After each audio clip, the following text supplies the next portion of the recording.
I was 30 seconds from locking the clinic door when someone started pounding on it. Not knocking. Pounding.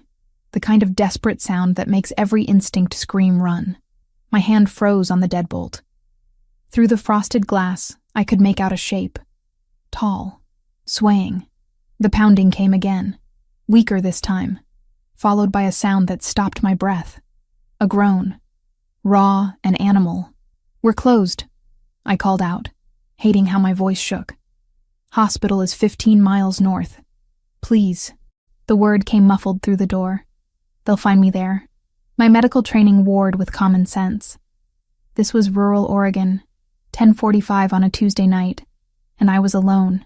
But that voice, the desperation in it wasn't performance. It was survival. I opened the door. The man nearly collapsed into me. I caught him barely, my 130 pounds no match for his weight. He was massive, 6'3" at least, built like he spent his life in a gym. Blood soaked through a white dress shirt that probably cost more than my monthly rent. His face was pale beneath olive skin, jaw clenched so tight I could see the muscle jumping. "Inside," I managed, dragging him through the doorway. "Now." He stumbled forward, one hand pressed against his left shoulder where crimson bloomed like a grotesque flower. His other hand caught the exam table, knuckles white with effort. Up close, I could see the details my panic had missed. The shirt wasn't just expensive. It was custom. The pants were tailored to perfection despite being splattered with mud and blood.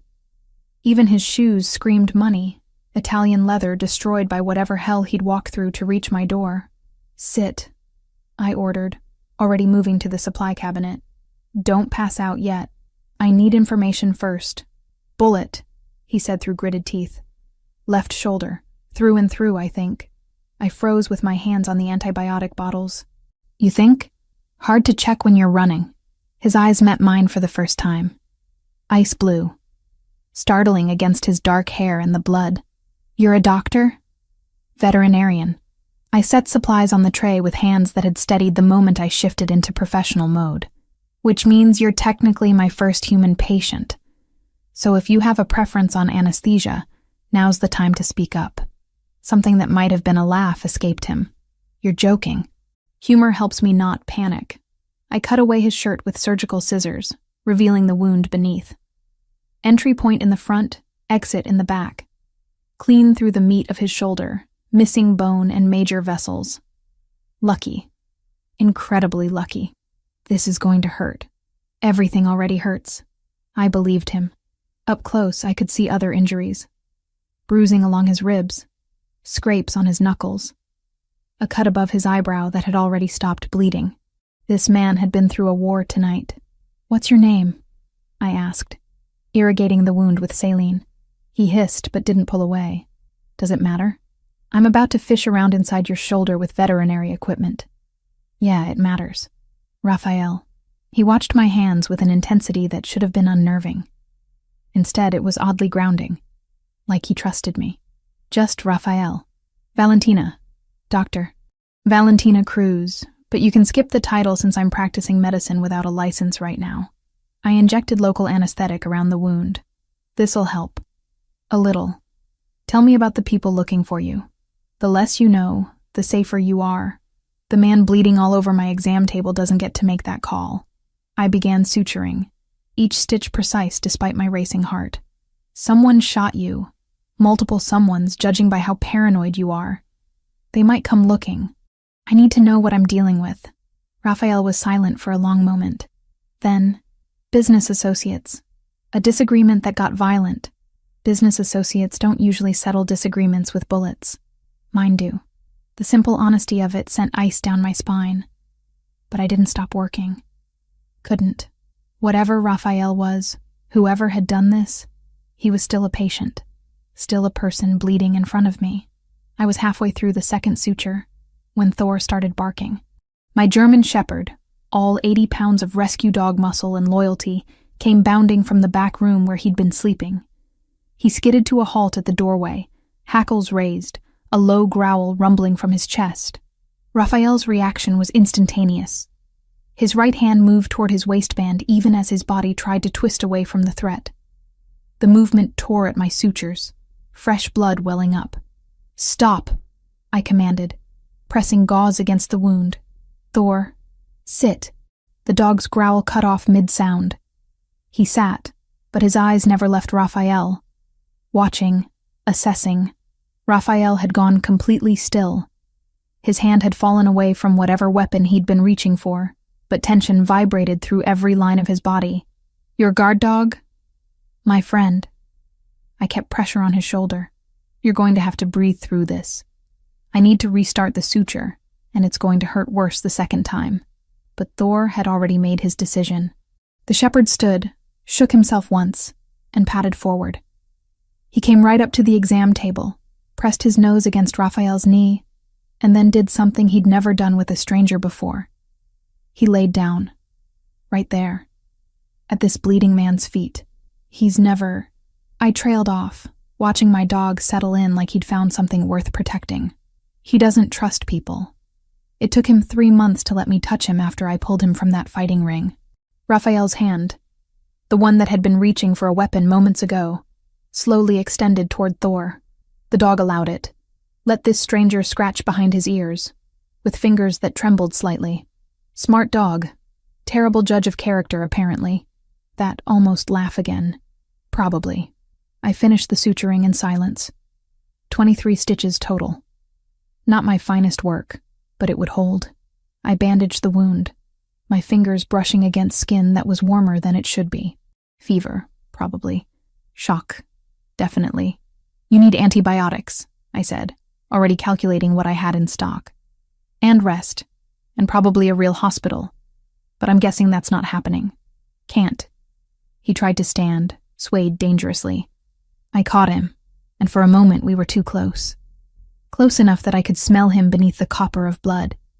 Cedar and something darker. Expensive cologne and danger mixed into something that made my pulse jump. "You can't go anywhere," I said, stepping back quickly. "It's almost 11. Where exactly are you planning to go?" Raphael looked toward the front windows. Beyond them, the Oregon night was complete. No streetlights this far from town. Just darkness and the wind moving through the pines. Away from here. Before they come looking. If they come looking, they'll find an empty clinic and a lot of questions. "If you stay, I can claim your..." I thought fast. "My cousin, visiting from out of state. Got injured in a hiking accident. You'd lie for me?" "I'd lie to keep armed men from shooting up my clinic." I pointed toward the door that led to my small apartment attached to the building. "There's a couch. 7 hours until my assistant gets here at 6. That gives you time to rest and disappear before anyone asks questions." He studied me with those unsettling pale eyes. "Why?" "Because my dog likes you. And because whatever you are, whoever's after you, right now, you're just a patient who needs help." I crossed to the medicine cabinet, pulling out antibiotic tablets and pain medication. "Take these, all of them. And if you're not gone by morning, we're going to have a very different conversation." Raphael took the pills, swallowed them dry. "Thank you, Dr. Cruz. Don't thank me until you survive." I held open the door to my apartment. "And don't bleed on my couch. Thor might like you, but I don't have the budget for new furniture." I left him there, walked back to my bedroom and closed the door, leaning against it as my knees finally went weak. My hands were steady in crisis, but now they shook. I'd just sutured a gunshot wound with veterinary supplies, harbored someone who was clearly running from something violent, made myself an accessory to God knows what. Through the thin walls, I heard Raphael moving around. Then his voice, low and urgent, speaking into a phone I hadn't seen him pull out. "Franco, it's me. They found me on Highway 26. Had to bail near Forest Grove. I'm secure for now, but I need a cleanup crew and protective detail. There's a civilian involved. A veterinarian. She helped me." A pause. My heart hammered against my ribs. "No, she doesn't know anything. Didn't ask the right questions. But they might have seen me come here." Another pause. "Do whatever you need to do to keep her safe. She's not part of this." The conversation continued, but I'd heard enough. I moved to my window, parted the curtain just enough to see outside. My clinic sat on a rural road, surrounded by pine trees and darkness. Nothing moved. Then I saw it. A black SUV, driving slowly past with its headlights off. It paused at the end of my driveway for a long moment before continuing down the road and disappearing into the night. I let the curtain fall closed and sat on my bed, trying to slow my breathing. Thor patted in, pushed his head against my knee. I buried my fingers in his fur, seeking the comfort of something familiar, something that made sense. Outside, the wind picked up. Inside, a stranger bled on my couch. And somewhere in the darkness, people with guns were looking for him. I had 7 hours to figure out what came next. 7 hours to decide if I'd made the biggest mistake of my life or somehow stumbled into saving it. My alarm never went off. Didn't need to. The smell of coffee pulled me from a sleep so thin it barely qualified as rest. I'd spent most of the night listening for sounds from the living room. Footsteps. Doors opening. The telltale click of someone leaving. Instead, I'd heard nothing, which somehow felt worse. I checked my phone. 5:32. Camilla would be here in less than 30 minutes, expecting a normal Wednesday. Expecting me to have the coffee ready, not some bleeding stranger playing barista in my apartment. I threw on yesterday's jeans and a clean shirt, didn't bother with my hair beyond shoving it into a ponytail. When I opened my bedroom door, Raphael was standing at my kitchen counter, awake, dressed in a clean t-shirt from my donation bin, one that stretched tight across shoulders too broad for my usual clientele. His injured arm hung carefully at his side, but he moved with surprising ease for someone who'd been shot 12 hours ago. "You should still be unconscious," I said. He turned, coffee pot in his good hand. Couldn't sleep. Guilt or pain? Both. He poured 2 mugs without asking. I made extra. Figured you'd need it. The domesticity of it was absurd. A stranger, in my kitchen, making coffee like he belonged here. I should have been calling the police. Should have been demanding answers. Instead, I accepted the mug he held out, our fingers brushing in the exchange. His skin was still too warm. Fever hadn't broken. "You need to take more antibiotics," I said. "Already did. 3 a.m. And the pain medication?" "Skipped it. Need to stay alert."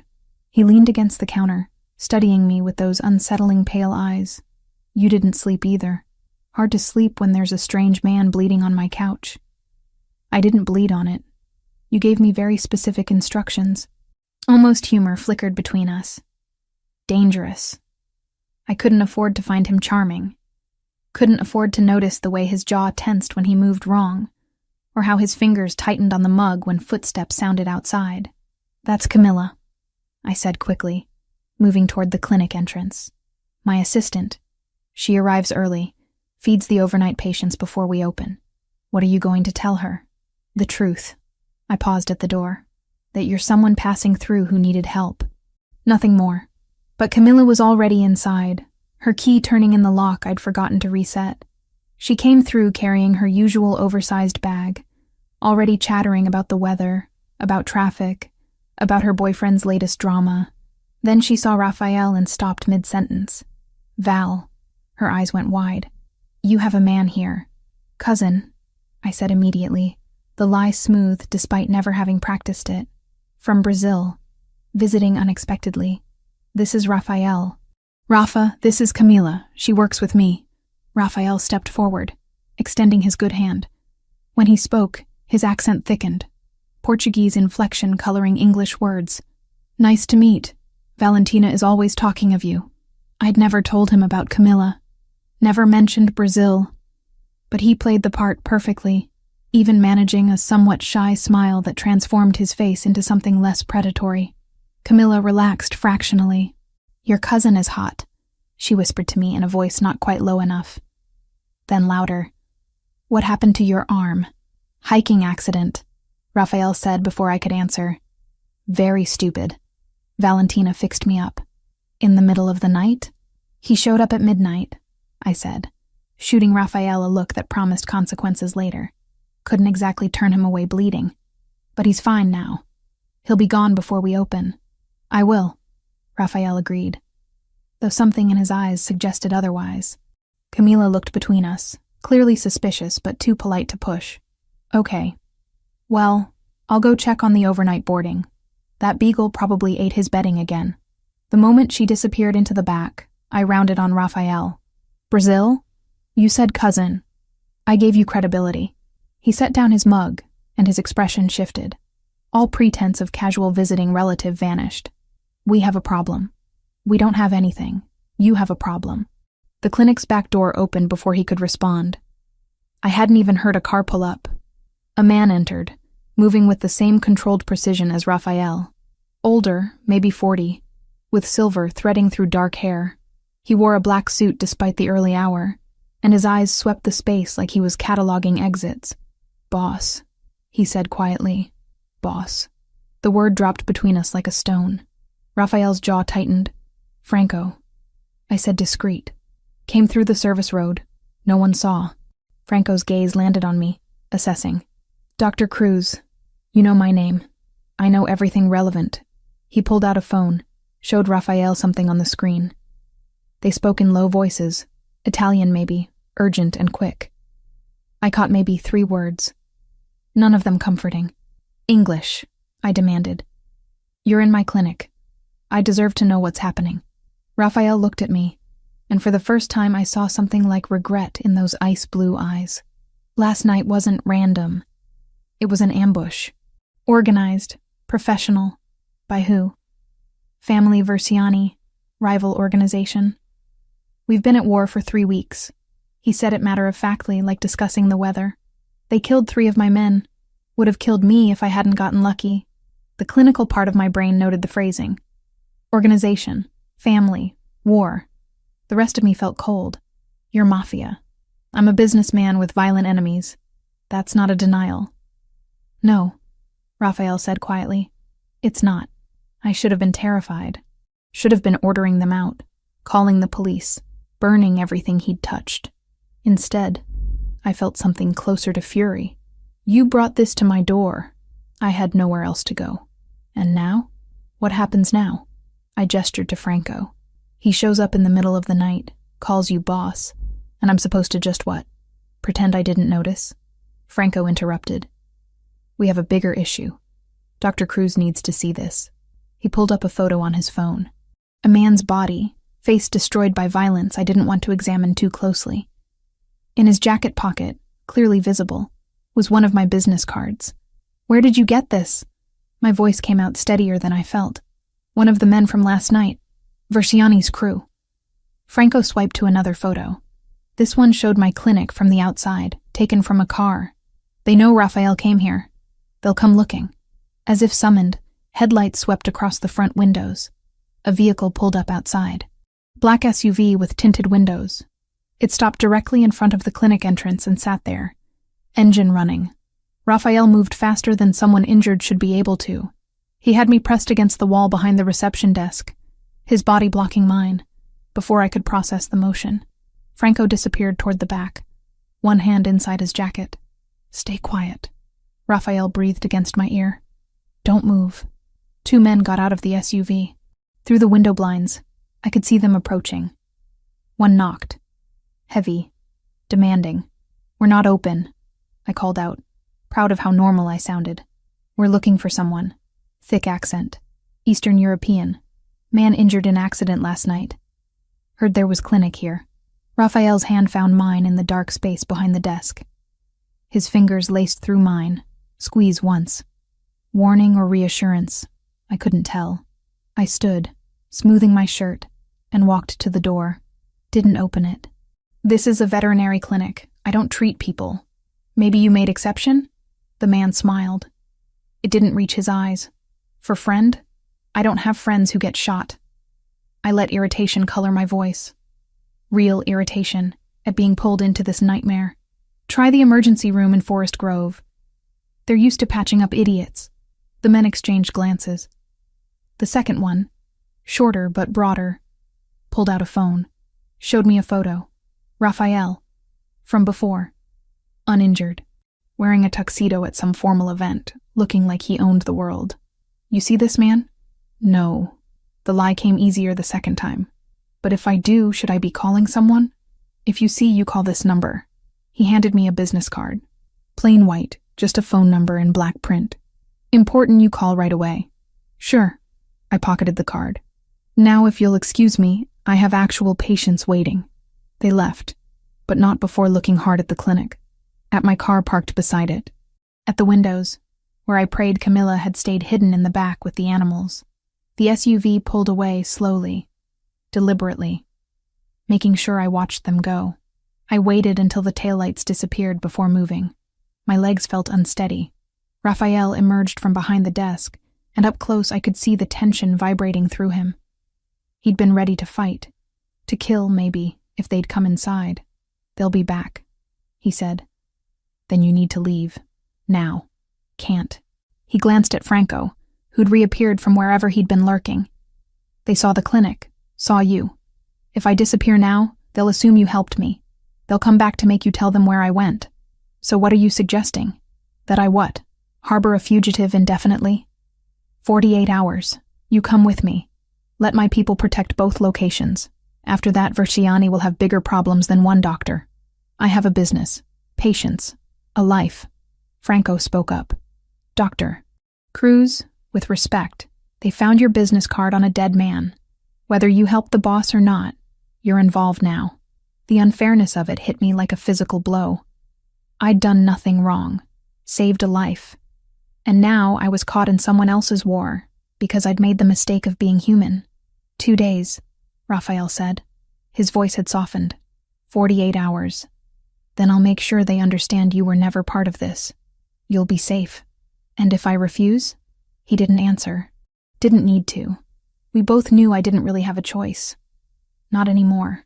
Not since I'd opened my door to a bleeding stranger and decided his life mattered more than my safety. I looked at my clinic, at the exam table where I'd sutured him, at Thor, who'd appeared from my apartment, and now sat calmly at Raphael's feet, like he'd chosen sides. 48 hours, I said finally. Not 1 minute more. 3 black SUVs idled in the service road behind my clinic. Identical. Tinted windows. The kind of vehicles that screamed money and menace in equal measure. Franco loaded my hastily packed duffel into the middle car while I stood there trying to convince myself this was temporary. 48 hours. Then my life would return to normal. Except nothing felt normal anymore. Thor jumped into the back seat before I could stop him, settling in like he'd been planning this road trip for weeks. Raphael appeared at my elbow, moving quieter than someone his size should. He can stay here if you prefer. Franco's men will watch the clinic. He goes where I go.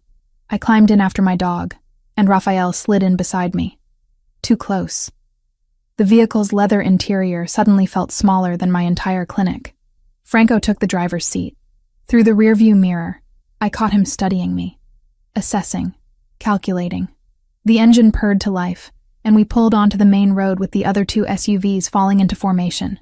One ahead, one behind. A convoy designed to protect or imprison. I wasn't sure which. Where exactly are we going? I asked. My property. 2 hours north. Raphael's injured arm rested carefully against his side. The fever still lingered in his skin. But he sat straight. Alert. Cascade Mountains. Isolated. Defensible. Defensible? You mean like a fortress? I mean safe. His eyes met mine. For both of us. The landscape shifted as we drove. Forest grove gave way to deeper wilderness. Towns becoming sparse. Roads narrowing.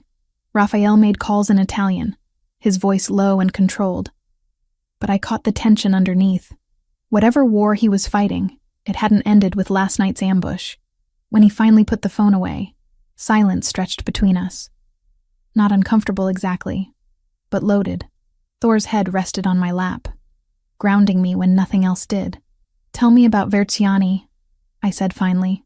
Raphael turned toward me, and for a moment I thought he'd refuse. Then he sighed. Sergio Verciani, 42, runs operations from Seattle to Sacramento. Or he did, until he decided Portland was worth starting a war over. And you run Portland? My family has controlled the territory for 60 years, since my grandfather immigrated from Naples. He said it matter-of-factly, like discussing inheritance of a business, which I supposed it was, just not a legal one. The Luminari family. We have rules, standards. What kind of standards does the Mafia have? Something dark flickered across his face. We don't traffic humans. We don't touch children. We don't deal heavy drugs or weapons to terrorists. My grandfather believed power came with responsibility. Not everyone in our world agrees. Vertsiani doesn't agree. Vertsiani allied himself with the Solntsevskaya Bratva, Russian organization with no code beyond profit. Raphael's jaw tightened. They want Portland because it's a clean port city, perfect for moving product and people. I refused to hand over territory, so they decided to take it. The clinical part of my brain noted his phrasing. Clean, product, people. Euphemisms for crimes I didn't want to examine too closely. How long have you been fighting? 3 weeks since the first attack. But tensions have been building for months. He looked out the window at passing trees. I knew it was coming, just not when. And the 3 men who died? Good men, loyal. His voice went flat. 2 had families. Franco is handling arrangements. I thought about the life I'd pulled him back from. Thought about the ripples that single decision had created. Do you regret it? This life? Raphael was quiet for a long time. When he finally spoke, his voice was softer. I regret what it costs. But I was 12 when my mother died. Cancer. My father had already abandoned us years before. My grandfather raised me, taught me everything. When he passed, I inherited responsibility for 200 families who depend on us for work, for protection, for justice the law won't provide. That's one way to frame it. It's the truth, not all of it, but not a lie either. He shifted to face me fully. I won't pretend I'm a good man, Valentina, but I'm not the worst one in this fight. The way he said my name, careful and deliberate, made something flutter in my chest. Dangerous. I couldn't afford to see him as anything other than what he was, a criminal who dragged me into his war. But Thor trusted him, and animals knew things people missed. Tell me about your clinic, Raphael said, changing the subject. How long have you been there? 5 years. Bought the building with money I'd saved working at a corporate practice in Portland. I scratched Thor's ears. Hated it. Too many people treating animals like accessories. Out here, people actually care. They bring me barn cats with broken legs and cry when their horses get colic. You love it. It's mine. I built it from nothing. I met his eyes. Like you with your family business, I suppose. Just with fewer bullets. That almost smile appeared. The one that softened his predator's face into something almost human. Significantly fewer bullets. Franco's voice interrupted from the front. Boss. Approaching the turnoff. The road ahead split. One direction continuing north, the other branching onto what looked like a private drive. No sign. No indication of where it led. Franco took the unmarked path, and the forest closed in around us. The road climbed, winding up into the mountains. 10 minutes later, gates appeared. Massive wrought iron between stone pillars, topped with cameras I could see, and probably a dozen I couldn't. They swung open silently as we approached, and my breath caught. The property beyond was stunning. The main house sat on a plateau overlooking a valley, all glass and stone and modern lines that somehow fit the wilderness setting. Security was everywhere but subtle. Men in dark suits positioned at strategic points. More cameras. Probably sensors I couldn't even identify. Welcome to my home, Raphael said quietly. We stopped in a circular drive. Franco opened my door, and I stepped out into mountain air that smelled like pine and snow. Thor bounded out after me, immediately investigating this new territory. Then I saw her. A woman stood on the front steps, arms crossed, dark hair pulled back in a severe ponytail. Late 20s, maybe 30. She wore tailored slacks and a silk blouse that screamed expensive taste. Her eyes were the same ice blue as Raphael's. Rafa, she said as he climbed out. Her voice carried authority despite being pitched low. You brought a civilian here. Lucia. Raphael moved to her, and they embraced briefly. Carefully, mindful of his injury. This is Dr. Valentina Cruz. She saved my life, and now she's in danger because of it. Lucia's gaze swept over me. Clinical. Assessing. I'd seen that look before in surgery residents. Deciding if I was competent or an idiot. The veterinarian. Yes. You're aware of what my brother does? As of about 7 hours ago, yes. Something that might have been respect flickered in her expression. At least she's honest. Come inside. We need to discuss security protocols. The interior matched the exterior. Sleek, modern, expensive, but not ostentatious. Original art on the walls, furniture that probably cost more than my car, but everything chosen with purpose rather than show. Lucia led us to a dining room where a table was already set. I assumed you'd be hungry, she said. Chef prepared something simple. Simple turned out to be pasta carbonara that smelled like heaven and looked professionally plated. 2 other men joined us. Older, battle-hardened, wearing the same dark suits and watchful expressions. Raphael introduced them as captains in his organization, Roberto and Adriano. They nodded acknowledgement but didn't speak. The meal was the most surreal experience of my life. Sitting at a table with Mafia leadership, discussing security rotations and territory disputes like it was corporate strategy. Lucia was clearly more than Raphael's sister. She was his advisor, possibly his legal counsel, and definitely someone who commanded respect in her own right. Dr. Cruz, she said, turning to me halfway through the meal. Can you shoot? I nearly choked on my pasta. What? A gun. Can you shoot one? I'm a veterinarian, not a mercenary. That's not an answer. No, I cannot shoot a gun. I set down my fork. And I don't intend to learn in the next 48 hours. Lucia looked at Raphael, who shrugged slightly. She has spirit. I'll give her that. Spirit won't stop Verciani's men if they get through perimeter security. They won't get through. Raphael's voice carried absolute certainty. I've doubled the guard, installed new sensor grids. Anyone approaches, we'll know before they're within a mile. After dinner, Raphael showed me to a guest suite on the 2nd floor.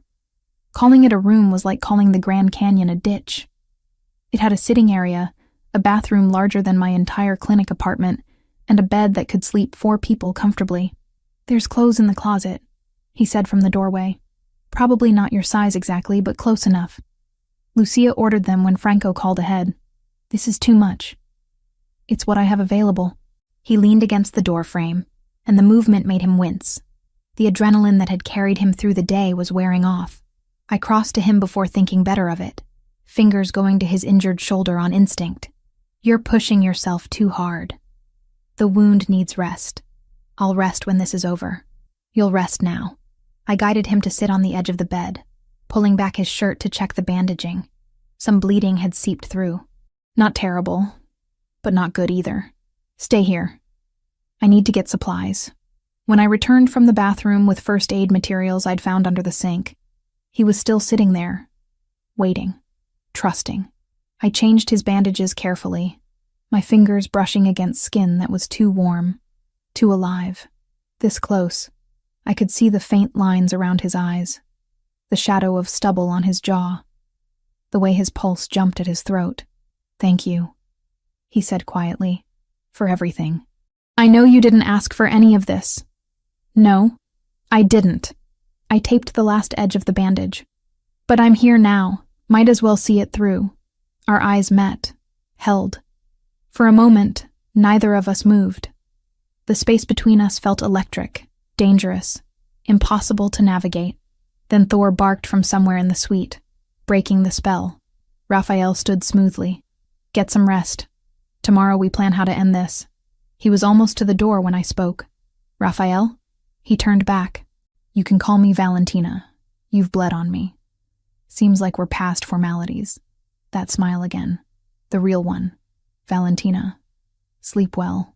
After he left, I stood at the window looking out over the valley. Lights from the main house reflected on glass, and beyond that, darkness stretched for miles. I was in a Mafia boss's home, under guard, hiding from men who wanted to kill me for helping someone I barely knew. 48 hours. That's what he'd promised. 2 days, and this nightmare would end. Except deep down, I already knew nothing would be that simple. Sunlight woke me before any alarm could. It poured through floor-to-ceiling windows I'd forgotten to cover, turning the guest suite gold. For a moment, I forgot where I was. Then reality crashed back. Mafia safe house, 48 hours. Men with guns who wanted me dead for helping someone I barely knew. I pulled on jeans and the softest sweater I'd ever touched. courtesy of Lucia's shopping, and followed the smell of coffee downstairs. The house was quieter than I expected. No security visible, though I knew they were there. Watching. Always watching. I found Raphael in the back garden, moving through what looked like Tai Chi. Slow, controlled movements that should have been impossible with a bullet wound barely 36 hours old. He'd shed his shirt despite the mountain chill, and I could see the fresh bandaging stark white against olive skin. "You're supposed to be resting," I called out. He turned, not startled. He'd known I was there. "This is resting, compared to what I usually do." "You usually get shot?" "More often than I'd like." He walked toward me, and I noticed the slight hitch in his stride. The movement wasn't as effortless as he wanted me to believe. "Coffee's inside. I made extra." "You're very domestic for a crime lord.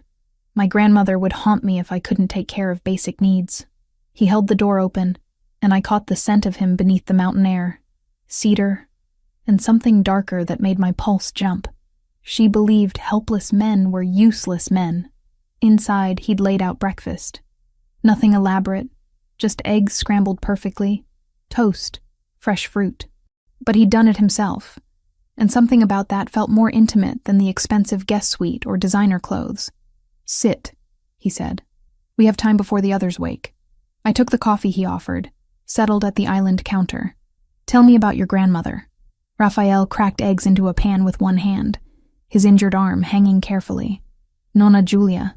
She came from Naples at 16, married my grandfather at 18, and spent 60 years keeping him alive through 3 wars and more assassination attempts than anyone counted." He smiled, and it transformed his face. "She taught me to cook, because she said any man who needed a woman to survive wasn't worth keeping alive." Sounds formidable. Terrifying. And the only person my grandfather feared. He plated eggs, slid them in front of me. She made him promise that if anything happened to him, I'd be raised with options. Education, skills beyond violence. A choice. I ate, surprised by how good the eggs were. How normal this felt. "But you chose this anyway." "I chose responsibility. When my mother died, I was 12. My grandfather was already old, tired. He'd been planning to retire, hand the family business to his brother. But my uncle was ambitious in the wrong ways. Would have driven us into the ground within a year." Raphael leaned against the counter, coffee cup warming his good hand. "So I stepped up, learned fast, made myself indispensable. By the time I was 22, I'd earned the right to lead. That's young. Too young. But better me than someone who'd have gotten all our people killed." He met my eyes. "What about you? How does a woman end up running a veterinary clinic in the middle of nowhere?" I set down my fork, surprised he'd asked. Surprised I wanted to answer. My parents were immigrants. Brazil to Oregon when I was 4. They worked 3 jobs between them to put me through school. Died in a car accident my junior year of college. Drunk driver. The words came easier than they should have. I finished my degree on scholarships and spite. Worked at a corporate practice in Portland for 2 years, saved every penny and bought that clinic the day it went up for sale. "And you've been there 5 years. You investigated me. Franco did. After I woke up on your exam table." No apology in his voice. "I needed to know who'd saved me. If you were a plant, a setup, or just incredibly unlucky. And what did you decide? That you're genuine, stubborn, and that your parents would be proud of what you've built." The simple honesty of it hit harder than any pretty lie. I looked away, swallowing against unexpected emotion. "Don't do that." "Do what?" "Be human. It's easier when you're just the dangerous criminal who dragged me into his war." Raphael moved closer, and the air between us changed. Charged. Dangerous. "I'm both, Valentina. I won't apologize for either." The door burst open before I could respond. Franco moving fast, phone in hand. His expression was grim. "Boss, we have confirmation." It was Giovanni. Raphael's transformation was instantaneous. The gentleman who'd made me breakfast vanished, replaced by something cold and calculating. "You're certain?" "Found the transfer. 200,000 from a shell account traced back to Verciani. Giovanni's been feeding them information for 6 weeks, including your route on Highway 26. Every muscle in Raphael's body had gone rigid. Where is he? Safe house in Eugene. Thinks he's protected. Franco's voice carried contempt. Wants to negotiate. There's nothing to negotiate. Raphael's voice was empty of emotion, flat, final. Bring him here. Tonight. Boss. Did I stutter? Franco left without another word. I stood slowly, watching Raphael pace the kitchen like a caged predator. You're going to kill him. Yes. No hesitation. No justification. Just fact. He's family. He's a traitor who sold out his own people for money. Raphael's eyes met mine, and they were ice. 3 men died because of him. Good men with wives and children. And he would have killed you too, if those men had found me at your clinic. I'm not defending him. I moved carefully, like approaching a wounded animal. But I need you to understand something. I've spent my life saving things, healing them. And you're asking me to stand here while you plan murder. I'm not asking you anything. This is my world, Valentina, my rules. Giovanni knew the consequences when he betrayed us. So what am I supposed to do? Pretend I don't know? Look the other way while you... Yes. He closed the distance between us, and his intensity made me step back until I hit the counter. Because this is the reality. The men who shot me aren't going to therapy and rehabilitation. Versiani isn't going to be arrested and tried in court. This is how justice works in my world, and I won't lie to make you comfortable. We stood there, too close, breathing hard. The man who'd made me eggs and shared stories about his grandmother was gone. In his place stood the boss, the killer, the thing everyone else feared. I need to go to the clinic, I said finally. Check on my patients. Make sure Camilla can handle things for another day. Absolutely not. Excuse me. It's not safe. They know where you work. I'm not asking permission, Raphael. I pushed past him, anger overriding caution. You don't control me. He caught my wrist, not rough but firm enough to stop me. This isn't about control.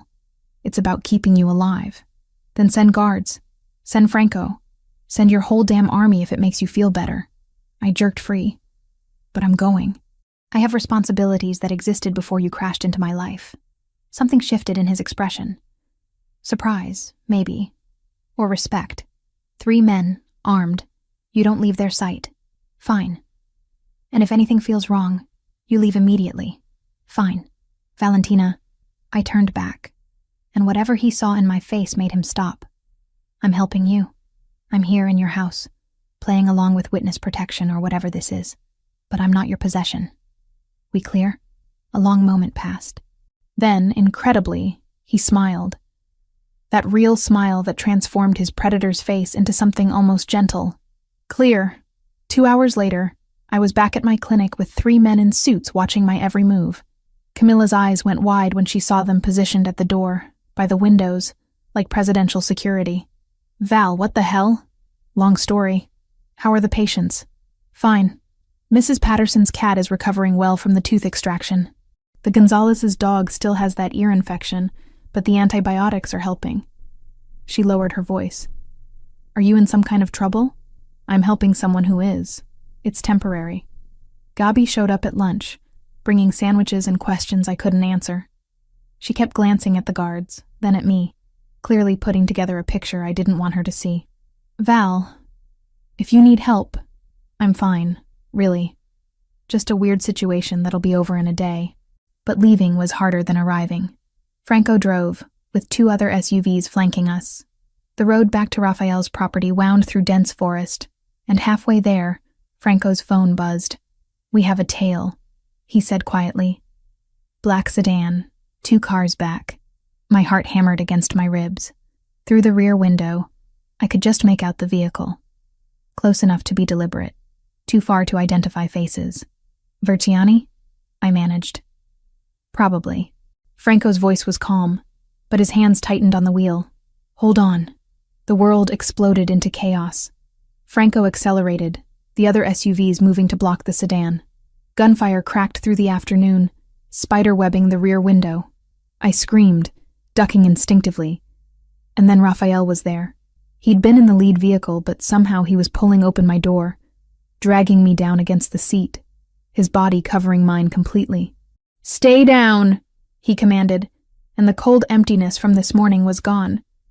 His voice shook with something raw and desperate. "Don't move. Don't look up." More gunfire. The SUV swerved violently, throwing us against the door. Raphael's weight pressed me into leather seats, his breath hot against my ear, every line of his body tense with readiness to take bullets meant for me. Then silence. Except for my ragged breathing and the hammer of my pulse. "Clear," Franco called from the front. Raphael lifted his head slowly, scanning before letting me up. His hands moved over me, checking for injuries with clinical precision. "Are you hurt?" "No, I don't think so." My voice came out steadier than I felt. "Are you?" "I'm fine," but I could see fresh blood on his bandage. The violent movement had torn something. He saw me looking and smiled grimly. "Worth it." We made it back to the property without further incident. Raphael's men had disabled the pursuing vehicle, captured one of the occupants. Information was being extracted even as we pulled through the gates.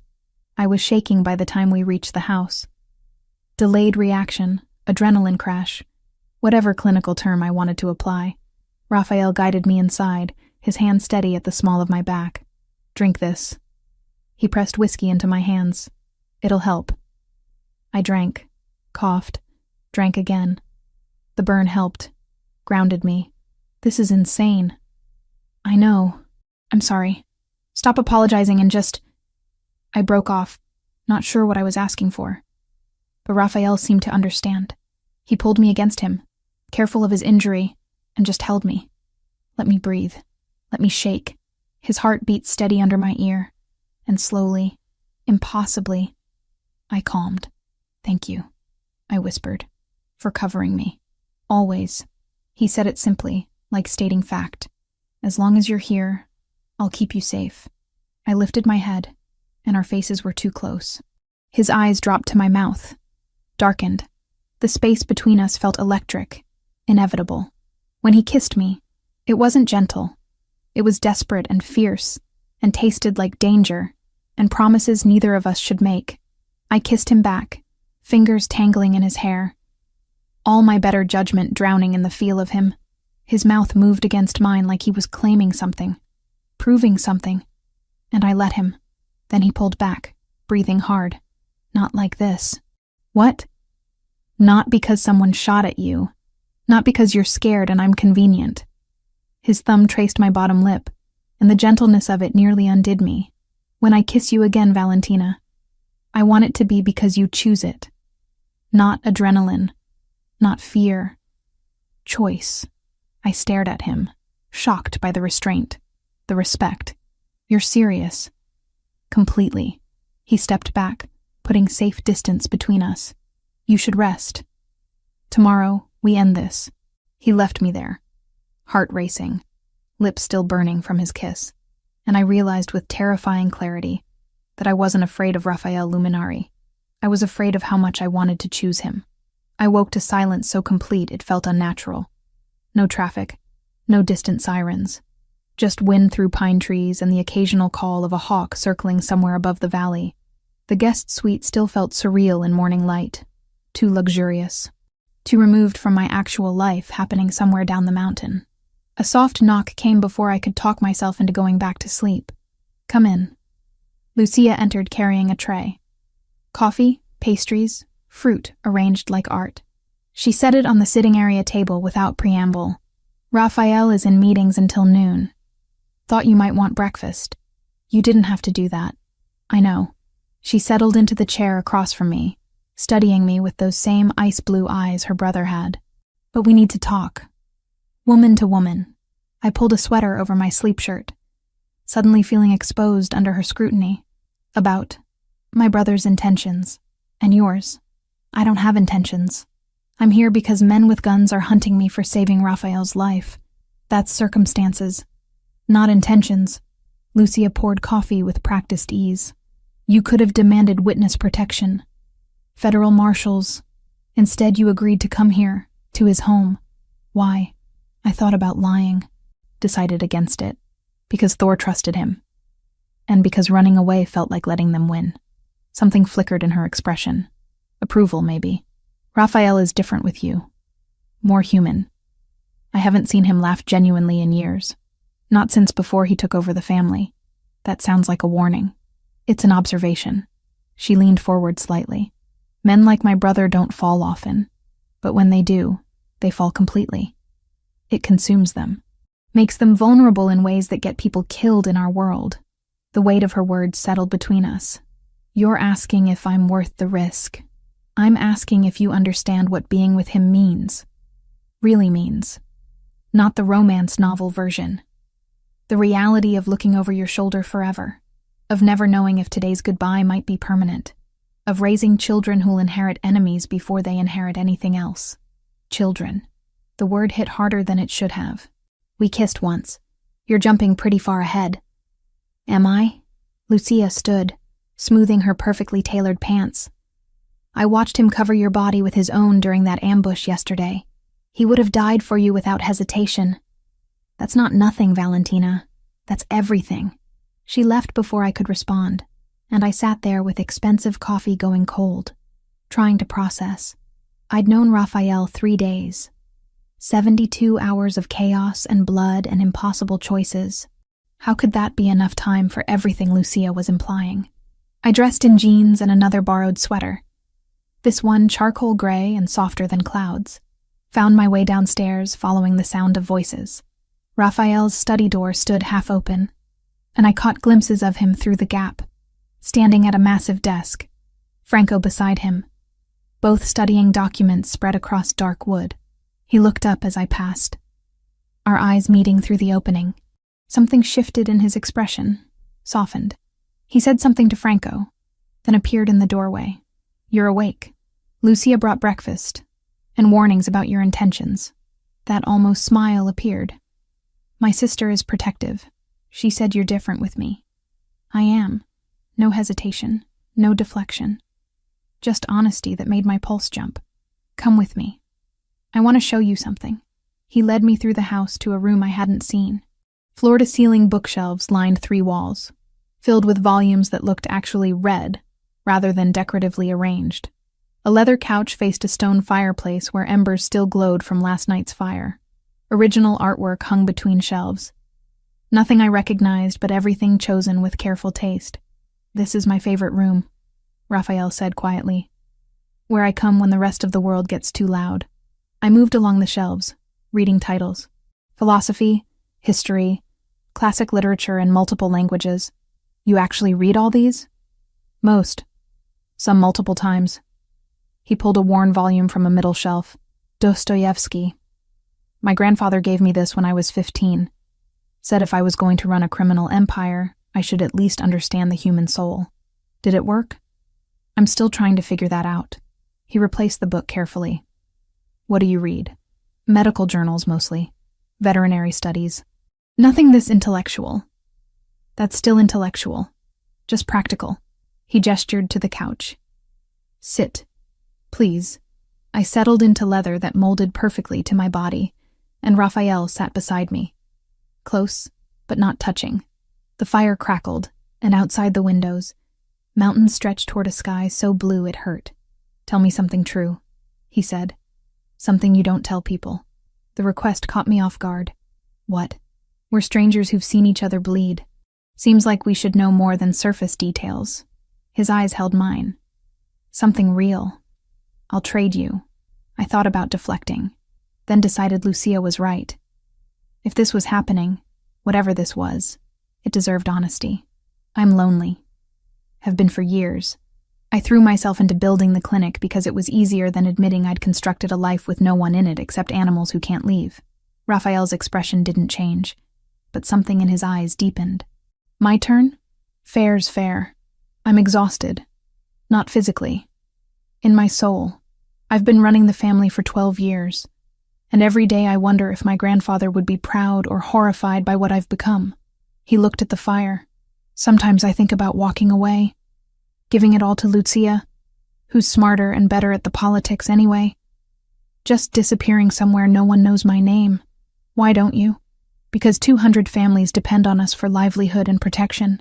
Because our code keeps worse people from taking over. Because responsibility doesn't end just because you're tired. He turned back to me. Until 3 days ago, I thought that was enough. that duty and honor and tradition were sufficient reasons to keep going. And now? Now I've met someone who makes me want to be selfish, who makes me imagine a different life. His fingers found mine, lacing together with devastating gentleness. That terrifies me more than Versiani ever could. We sat like that for a long time, just breathing, just being. The weight of everything unsaid hanging between us like a promise we hadn't made yet. Lunch came and went. Raphael showed me the rest of the property, walking through gardens maintained despite the season, pointing out security features hidden in landscaping. We talked about everything and nothing, favorite foods, worst injuries, embarrassing childhood stories. He told me about learning to cook from his grandmother. I told him about the time I accidentally sedated myself trying to tranquilize an aggressive dog. By evening, something had shifted between us. The sharp edges had softened into something easier, more real. Dinner appeared on the terrace, table set for two overlooking the valley as sunset painted everything gold and crimson. Raphael pulled out my chair himself, and I noticed his shoulder moved easier. The fever had finally broken completely. "You're healing," I observed. "Good doctor." He poured wine, something red that probably cost more than my monthly utilities. To skilled veterinarians who tolerate difficult patients. To difficult patients who don't die on my exam table. We touched glasses, and the sound seemed to resonate through the evening air. Dinner was perfect. Some kind of risotto I couldn't identify but would happily eat forever, followed by tiramisu that tasted like heaven. I planned this, Raphael admitted over dessert. The dinner, the timing. Wanted one evening where we weren't running or hiding or talking about war. Just two people having dinner? Just two people. His eyes held mine across the candlelight. "Is that okay?" Instead of answering, I stood and moved around the table. He watched me approach, something dark and hungry flickering in his expression. When I was close enough to touch, he pulled me down onto his lap. Careful and deliberate. "Valentina." He breathed against my ear. "Tell me to stop if you don't want this." But I did want it. Wanted him with an intensity that should have scared me. So instead of speaking, I kissed him. This wasn't like yesterday. This was choice, conscious and clear. His mouth moved against mine like he was memorizing the taste, the texture, every small sound I made. My fingers tangled in his hair, and he groaned low in his throat. "Inside," he managed between kisses. "Not here. Not where anyone can see." He carried me through the house to his room, which I'd never seen. Dark wood and clean lines, a massive bed that dominated one wall. He set me down gently, giving me space to change my mind. To run. I didn't run. Hours later, I woke tangled in sheets that smelled like cedar and him, his arm heavy across my waist. Moonlight poured through windows he'd forgotten to cover, and for a moment, everything felt perfect. Inevitable. Right. Then my throat went dry. I needed water. Carefully, I extracted myself from his embrace and padded downstairs in his t-shirt, bare feet silent on cold floors. The house slept around me. Security outside, but inside, just silence and shadows. I found the kitchen, poured water, drank it standing at the sink while trying to process everything that had happened. That's when I saw it. Franco's phone, left charging on the counter. The screen lit with a notification, and my eyes caught the preview before I could stop them. "Operation Mousetrap successful. Versiani takes the bait tomorrow." My blood turned to ice. I shouldn't have. Knew I shouldn't have. But my hands moved anyway, unlocking the phone with a swipe. The message thread opened, and I read words that shattered everything. "Target acquired. Subject cruise established as luminary weakness. Versiani surveillance confirms interest. Phase 2. Allow controlled contact. Establish pattern. Phase 3. Deploy subject as bait for ambush." The phone nearly slipped from my hands. I scrolled up, reading more. Dates, times, plans laid out with clinical precision. And there, buried in earlier messages, the truth that made bile rise in my throat. Boss confirms. Veterinarian acceptable collateral for operation. Versiani will move on perceived weakness. I was bait. From the beginning. Raphael had used me as bait to draw out Versiani. Footsteps on the stairs made me spin. Franco stood there, stopping when he saw what I held. His expression shifted from surprise to something like regret. "Dr. Cruz, you weren't supposed to see that." "When?"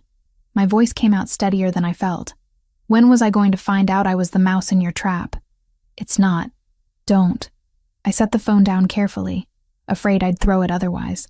"Where's Raphael?" "Dr. Cruz, if you'll let me explain. Where is Raphael?" He appeared at the top of the stairs then, still shirtless, hair messed from sleep and my hands. He took in the scene immediately. The phone. My expression. Franco's guilty posture. "Valentina," he started. "Tell me it's not true." I backed away as he descended.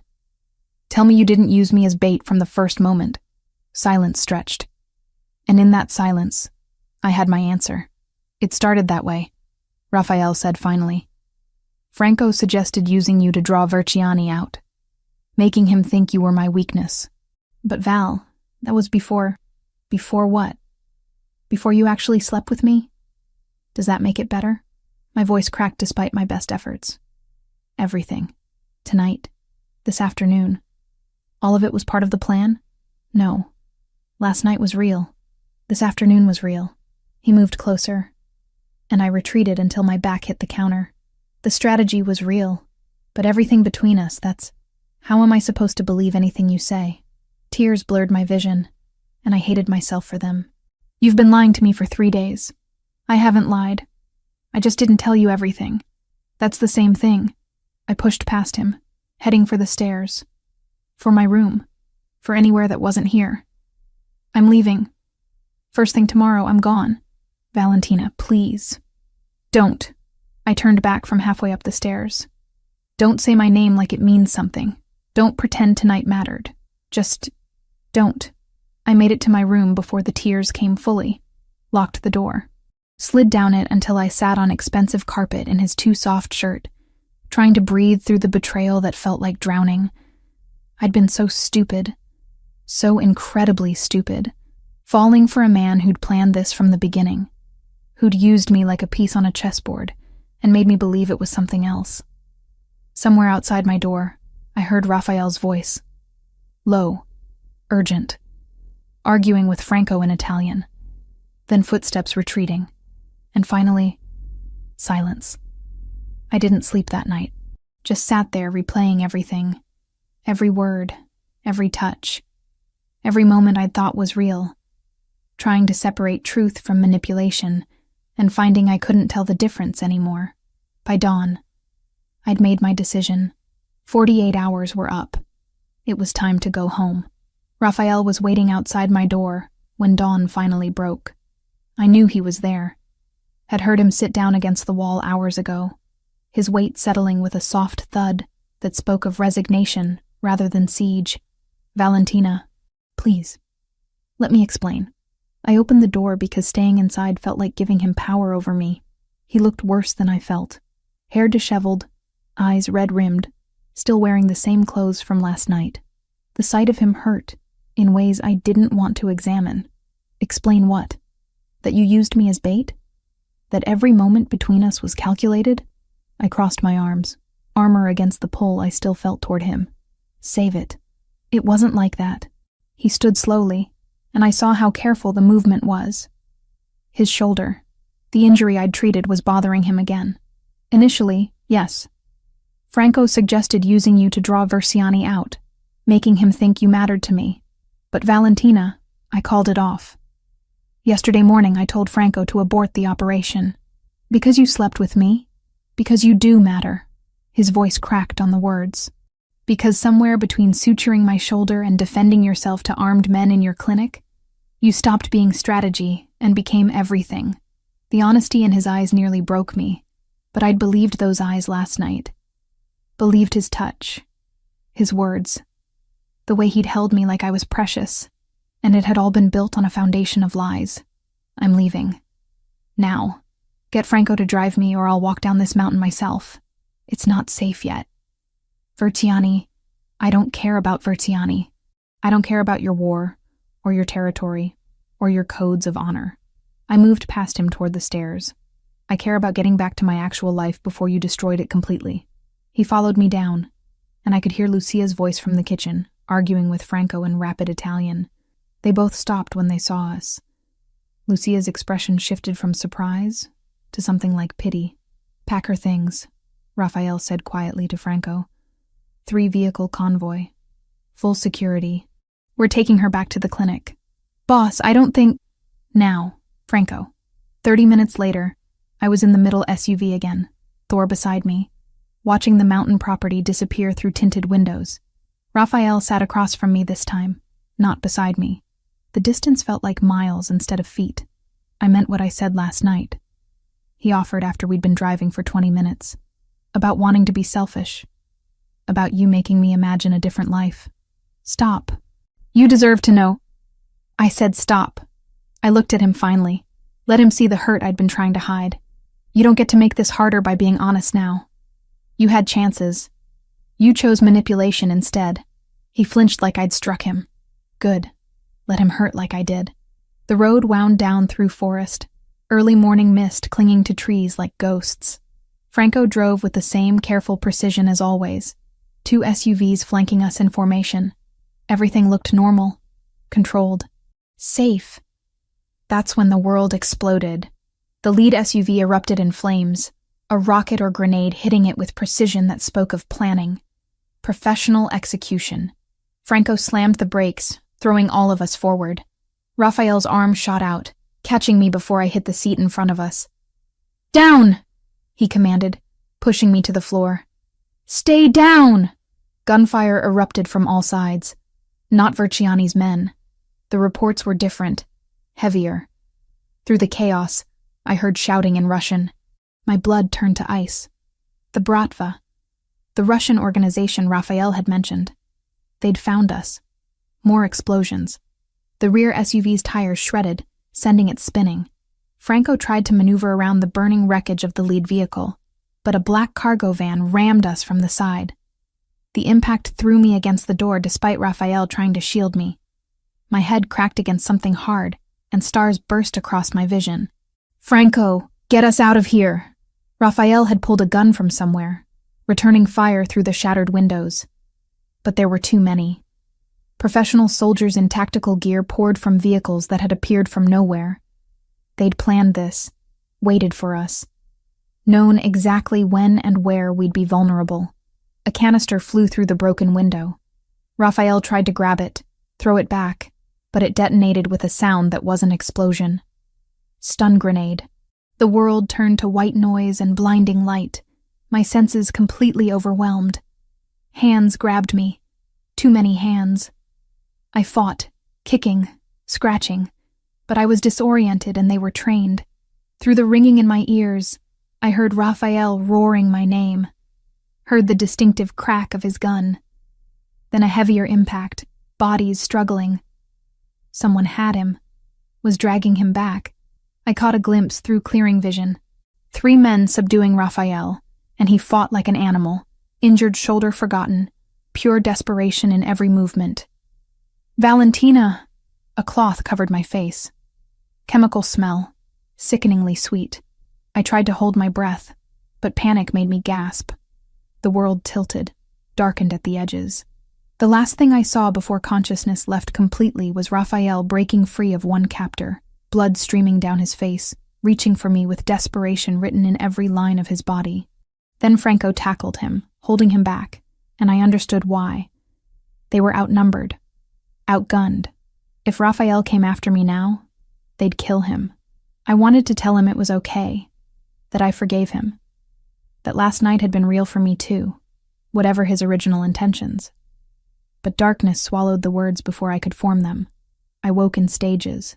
First came the headache, pounding behind my eyes with vicious intensity. Then the cold, seeping through whatever I was lying on. Finally, awareness of my hands bound behind my back, zip ties cutting into my wrists. I opened my eyes to concrete and fluorescent lighting. A warehouse, maybe. Or factory.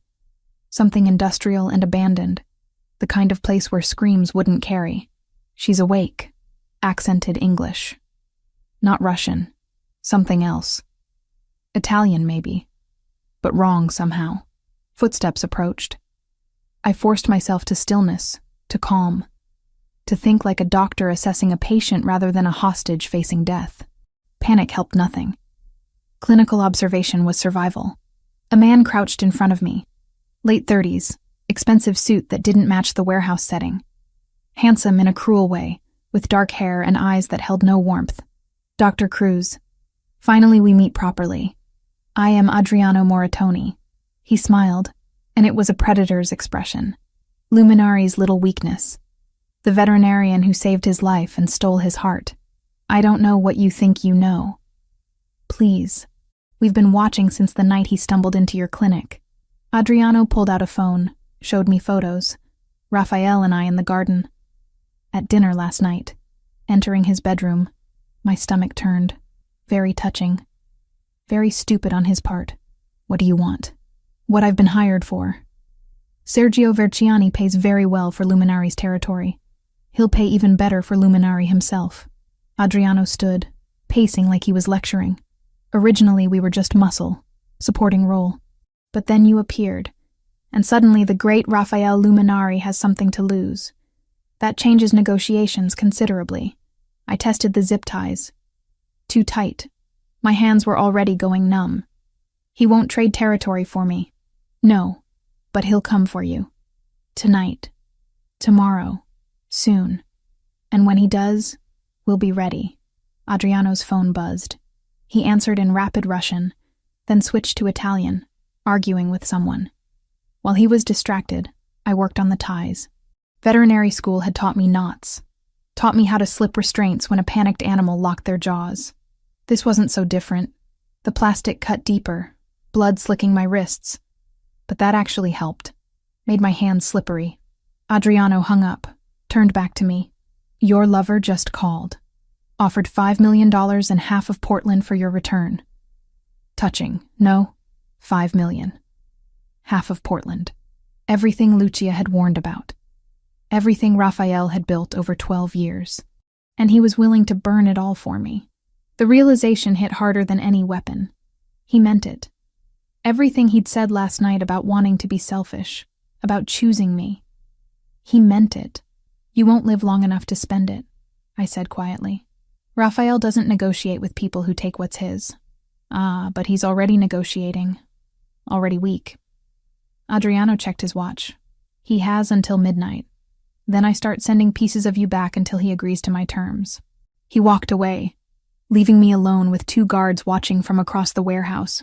I kept working the zip tie, ignoring the pain, the blood, the fear trying to claw its way up my throat. My right hand finally slipped through, taking skin with it but coming free. I kept my hands behind my back, hiding what I'd done. Professional soldiers didn't make amateur mistakes. I needed an opening, a distraction, something to give me a chance before midnight came, and Adriano made good on his threat. Somewhere in the mountains, Raphael was planning, gathering his forces, coming for me just like Adriano predicted, and when he did, a lot of people were going to die. I closed my eyes, tried to slow my breathing, to prepare for whatever came next. Because Adriano had made one crucial miscalculation.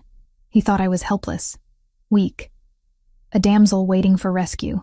He'd never considered I might save myself. 8 hours. That's how long I'd been zip-tied in a freezing warehouse with 2 Russian mercenaries watching my every breath.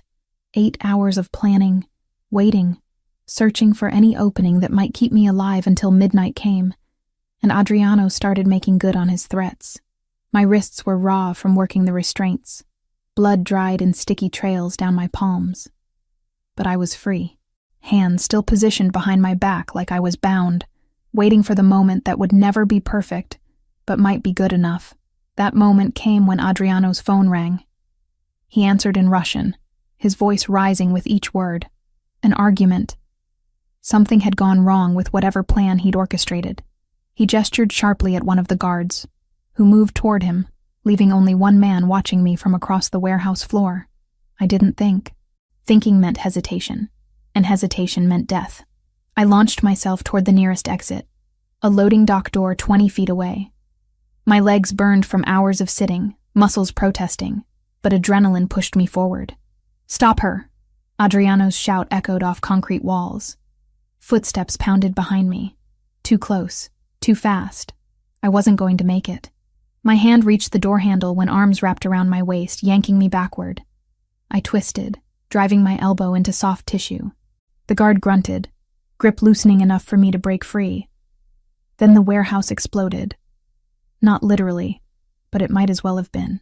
The loading dock door I'd been running toward burst inward, metal shrieking as it was torn from its moorings. Men poured through the opening like a flood. Armed, professional, moving with military precision. And leading them, face set in lines of absolute fury, was Raphael. Our eyes met across the chaos. Time seemed to slow. I saw everything in crystalline detail. The blood matting his dark hair, the fresh bruising on his jaw, the way his injured shoulder was taped beneath tactical gear. He'd come straight from the ambush site. Hadn't stopped to treat injuries. Hadn't waited for anything except gathering enough firepower to burn this place to the ground. "Down!" His voice cut through the noise, and I dropped instinctively. Gunfire erupted. Raphael's men moved with coordinated efficiency. Each shot precise, each movement calculated. They'd done this before. Many times. This wasn't rescue. This was war. Adriano grabbed me from behind, using me as a shield. His gun pressed cold against my temple. "Luminari! One more step and she dies." Raphael froze. His men froze. For a heartbeat, the entire warehouse held its breath. "Let her go, Moritoni." Raphael's voice was empty of emotion. Flat. Final. The same tone he'd used when ordering Giovanni's execution. "This ends one of two ways. You die quick, or you die slow. Choose." I choose option 3. I walk out with the girl, you let me leave, and nobody else bleeds tonight. Adriano's breath was hot against my ear, reeking of cigarettes and fear. "You want her alive? Back off." Raphael's eyes met mine over the distance. In them, I saw calculation. Strategy. The mob boss weighing options, measuring outcomes. But I also saw something else. Rage. Pure and volcanic. Barely contained beneath that icy control. I made my choice. Dropped my full weight suddenly, becoming dead weight in Adriano's arms. His grip shifted, the gun moving away from my temple for just a second. Just long enough. Raphael's shot was perfect. It caught Adriano in the shoulder, spinning him. I rolled away as Franco and 2 others converged, weapons trained. But Adriano wasn't done. He pulled something from his jacket. Not a gun. A trigger. "Building's wired!" he gasped through pain. "I drop this. Everyone dies." Raphael moved toward him slowly, gun never wavering. "Then don't drop it. Verziani warned me you were crazy. Said you'd burn your whole empire for one woman." Adriano's laugh was wet, pained. Didn't believe him until now. "Your mistake." Raphael was close now. Too close. Within Adriano's reach if he wanted to grab him. "Valentina, walk to Franco." Slowly. I stood on shaking legs, started moving. Each step felt like miles, like walking through quicksand. Adriano's eyes tracked me, calculating whether I was worth dying for. "Luminari!" someone shouted from the entrance. "Fire! Southeast corner!" Smoke began curling from the back of the warehouse. Not from Adriano's trigger. Something else. Either his men setting a diversion, or Raphael's crew creating chaos. Didn't matter. The building was going up. Adriano's attention split for just a second. Raphael moved. Faster than someone injured should move, than someone should be able to move. He closed the distance, knocked the trigger from Adriano's hand, caught it before it hit concrete, then put 3 bullets center mass before Adriano could react. The body dropped. Raphael pocketed the trigger, turned to his men. Everyone out, now. But the fire had spread faster than possible. Accelerant, probably. The southeast corner was fully engulfed, flames racing up walls toward the roof. Smoke filled the space, thick and choking. I couldn't see the exit anymore. Couldn't see anything except orange glow and shadows. Arms wrapped around me from behind. "Raphael, hold your breath. Stay close." He pulled me through the inferno, one arm around my waist, the other still holding his weapon. Heat seared my skin. Smoke clawed at my lungs despite trying not to breathe. The world narrowed to his heartbeat against my back, and the certainty of his grip. We burst through the loading dock into cold night air.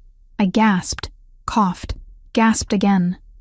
Raphael didn't stop moving, dragged me another 50 feet before the warehouse exploded behind us, Adriano's rigged charges finally detonating. The blast wave threw us forward. Raphael twisted mid-fall, taking the impact on his back, cradling my head against his chest. We hit concrete hard enough to knock the wind from both of us. For a moment, neither of us moved, just lay there breathing, alive. Miraculously, impossibly alive. "You okay?" Raphael's voice was rough, strained. "I think so. You?" "I'll live."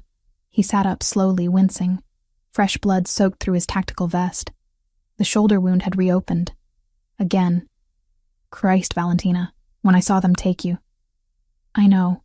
I pressed my hand over the bleeding. "I know. We need to get you medical attention. We need to get you away from here." He stood, pulling me up with him. Franco was there suddenly, supporting Raphael's other side. "Boss, we need to move. Police will be here soon."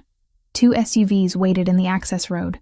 I was pushed into one, Raphael following despite Franco trying to get him into the other vehicle. "I'm not letting her out of my sight," he said, voice brooking no argument. We drove fast, lights off, through back roads I didn't recognize. Raphael's hand found mine in the darkness, squeezed once. "I called it off, the operation, yesterday morning. Told Franco you weren't bait anymore." "I know," he told me. "After," I looked at him in the dim light from the dashboard. "You offered them everything, half of Portland, $5 million.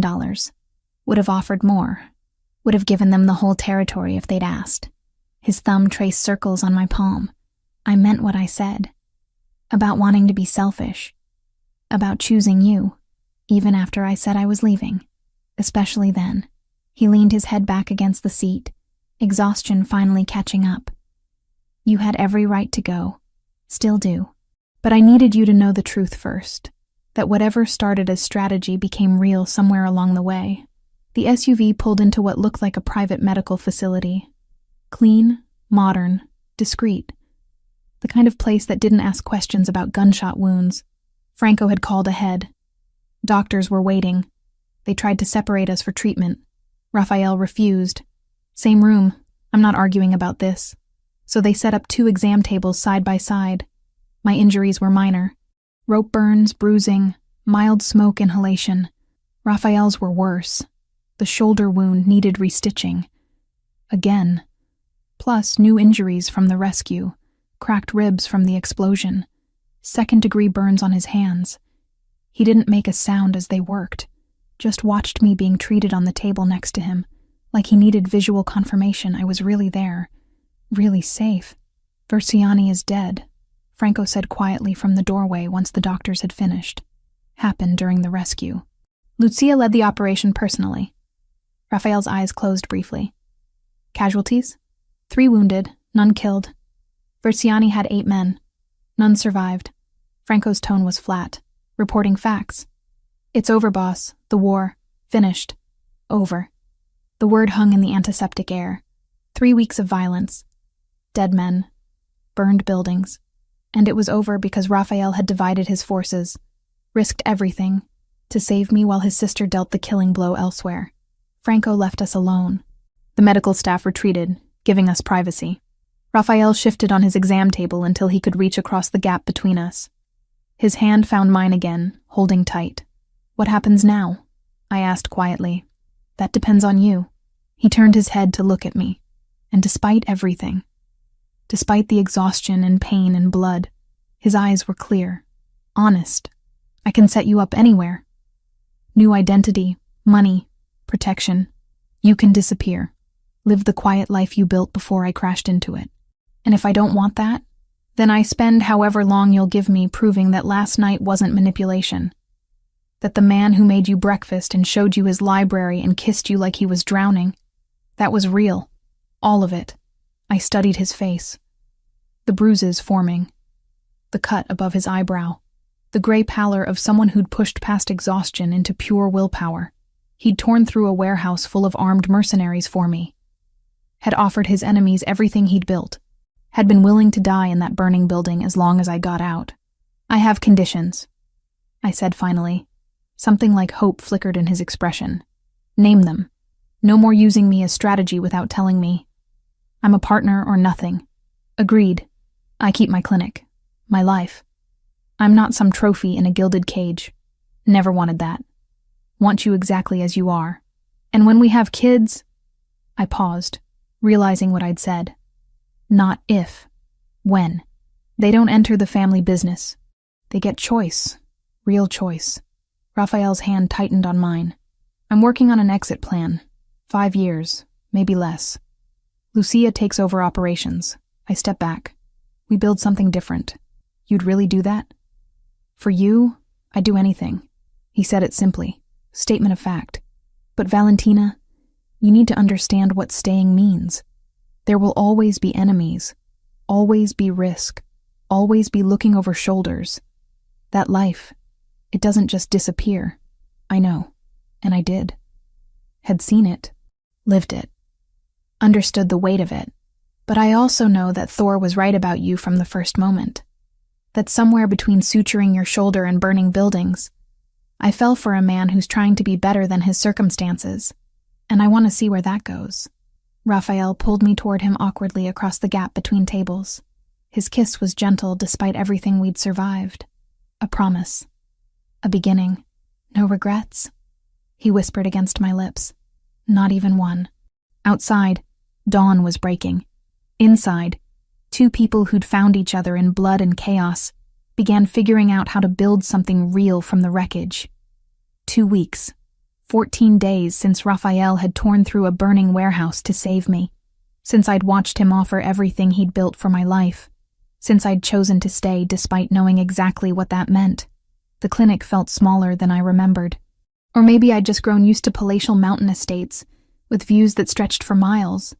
Camilla kept shooting me worried glances as I examined Mrs. Patterson's tabby, checking the healing from his dental surgery.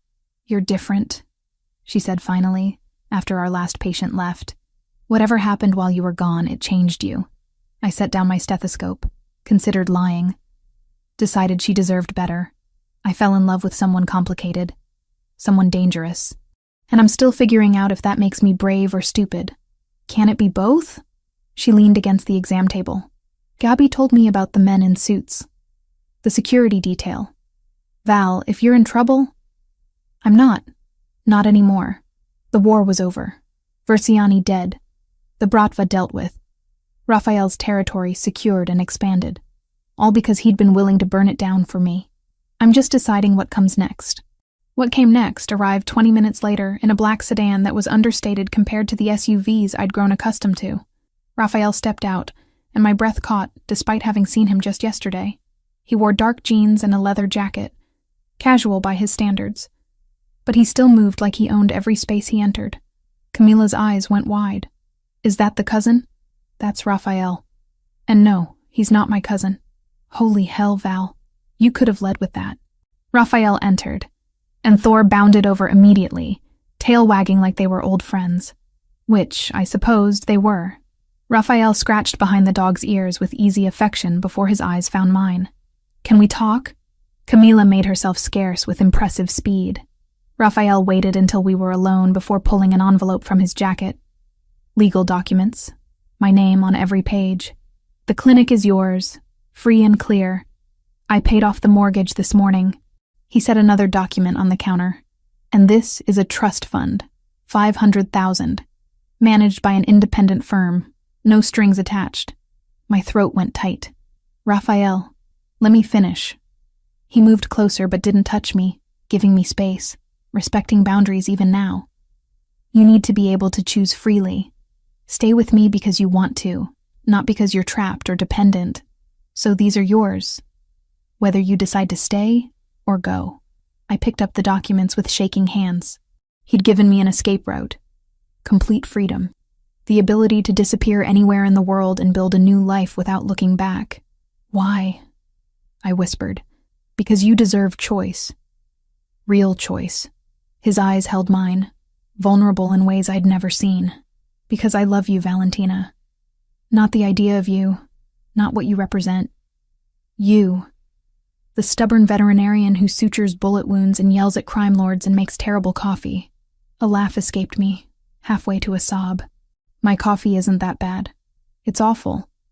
He smiled, that real smile that transformed everything. But I'd drink it every morning for the rest of my life if you'd let me. I set down the papers, moved into his space. His arms came around me immediately, holding tight. Safe. Home. I have conditions. Of course you do. His breath stirred my hair. Name them. No more secrets. If there's danger, you tell me. If there's strategy, you include me. Partnership or nothing. Done. I keep the clinic. Keep my life. I'm not abandoning everything I built. Never wanted you to. Want you exactly as you are. And kids. I pulled back to look at him. When we have them, they get normal.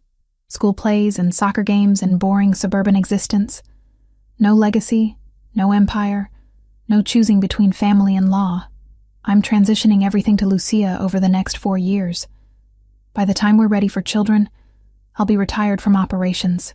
His hand came up to cup my face. We'll be boring together. You could never be boring.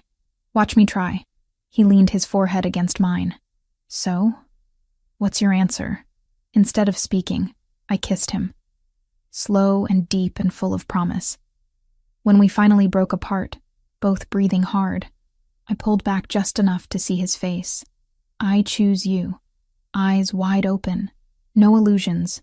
Choosing this life, this risk, this beautiful disaster of ours. No regrets. Ask me again in 50 years. Deal. He kissed me again. And this time it felt like beginning something, rather than ending it. 6 months later, I stood in Raphael's dining room, watching the organized chaos of family dinner. Lucia argued politics with Roberto, while Franco carefully avoided taking sides. Adriano's replacement, a quiet man named Paolo, listened more than he spoke. Gabi had been invited and was charming everyone with surgical precision.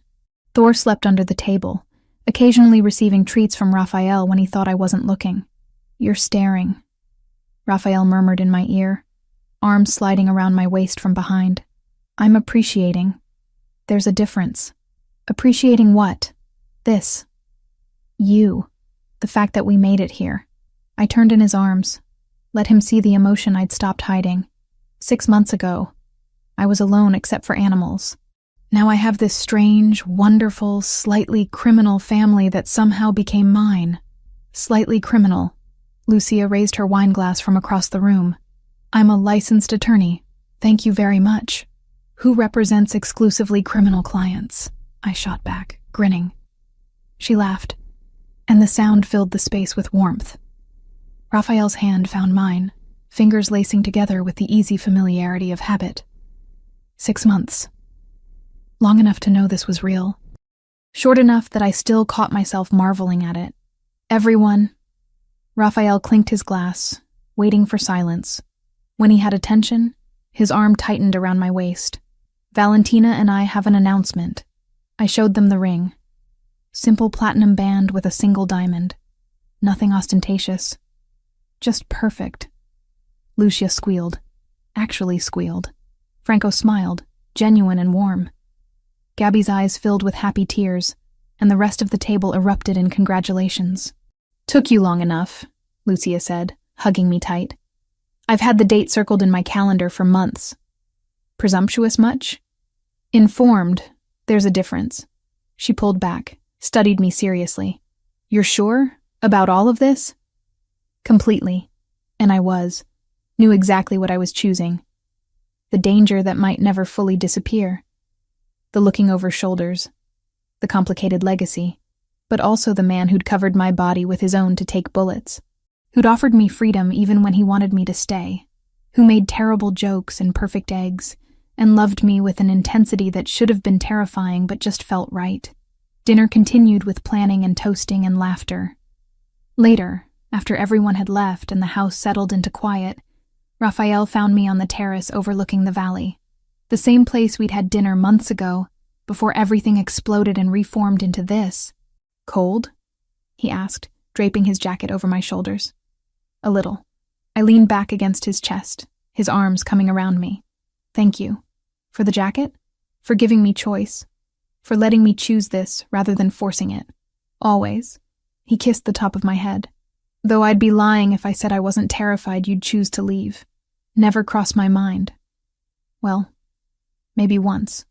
For like 5 minutes. But Thor wouldn't have forgiven me. Just Thor? I turned to look up at him, letting him see the truth in my eyes. I wouldn't have forgiven myself. You're it for me, Raphael Luminari. The complicated, dangerous, surprisingly domestic love of my life. That might be the most romantic thing anyone's ever said to me. Then you've been spending time with the wrong people. Not anymore. He kissed me, slow and thorough, tasting like wine and promise. Ready for bed? In a minute. Want to stay here a bit longer? So we did. Stood wrapped in each other while stars appeared overhead and the mountain air turned cold. Two people who'd found each other through blood and chaos, building something real from impossible circumstances. Valentina? Raphael's voice was soft against my hair. Thank you for opening your door that night, for choosing to save a bleeding stranger instead of the safer option. I thought about that night.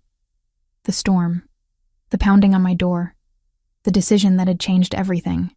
You're welcome. But Raphael? Yeah, thank you for being worth saving. We stood there in comfortable silence, and I realized this was it. The happy ending that wasn't really an ending at all. Just another beginning. Messy, complicated, dangerous, and absolutely ours. Some fairy tales start with once upon a time. Ours started with blood and thunder, and a woman stupid enough to open her door to danger. And maybe that made it better. Real. Earned rather than given. Either way, I wouldn't change a single moment.